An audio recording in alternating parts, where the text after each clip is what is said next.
है। यहाँ से पहले बिंदु को मरीचि ऋषि के नाम से जानते हैं।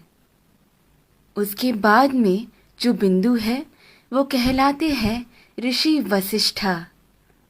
ऋषि वशिष्ठा की बाईं ओर आपको एक छोटा बिंदु नजर आएगा। ये बिंदु ही है अरुंधति। ऋषि वशिष्ठा के बाद आते हैं ऋषि अंगीरसा। फिर आते हैं ऋषि अत्रि। फिर दाईं ओर की तरफ मुड़ते हुए जो बिंदु आता है वो है ऋषि पुलस्त्य। उसके बाद आते हैं ऋषि पुलह और फिर ऋषि क्रतु।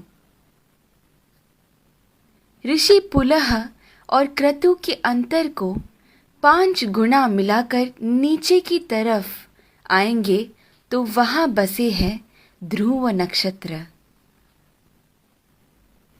सदा उत्तर में रहने की वजह से उसे ध्रुव नक्षत्र कहा जाता है। इंग्लिश में हम इसे नॉर्थ स्टार के नाम से जानते हैं। बाल्यावस्था के ध्रुव नक्षत्र अगर उत्तर में बसे हैं तो वृद्धावस्था के अगस्त्य नक्षत्र दक्षिण में बसे हैं। अगस्त्य और ध्रुव नक्षत्र हमेशा उसी स्थान पर ही पाए जाते हैं। इन दोनों के बीच में मौजूद आकाश गंगा सतत घूमती रहती है। इस कारण से हमारी धरती अक्ष के ऊपर घूमकर घूमती रहती है। ये सच है कि सारा जगत भगवान के इर्द गिर्द घूमता रहता है, लेकिन वो हमें कभी नजर नहीं आ सकता। भूमि के अनेक कालों में से उसे 4 काल में छांटते हैं। ऊपर नजर आ रहा पीठ के बल सोया हुआ प्रश्न चिन्ह के आकार में बना हुआ सप्त ऋषि मंडल हमें वसंत ऋतु में ठीक ऐसे ही नजर आता है। आगे बढ़ते हुए शिशिर ऋतु यानी ठंड के मौसम में हमें सप्त ऋषि मंडल ऐसे नजर आता है।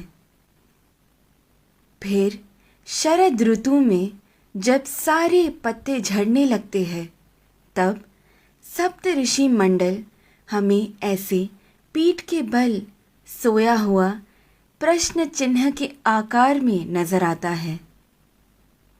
और फिर ग्रीष्म ऋतु यानी गर्मी के मौसम में हमें सप्त ऋषि मंडल ऐसे शीर्षासन कर रहे प्रश्न चिन्ह के आकृति में नजर आता है। चाहे जो भी हो, जब हम ये सारे प्रश्न चिन्हों को एक साथ में देखते हैं, हमारे सामने एक विशेष आकृति हमें बनता हुआ नजर आता है। वही कहलाता है हमारा स्वस्तिक। स्वस्थ का मतलब है आरोग्यवान।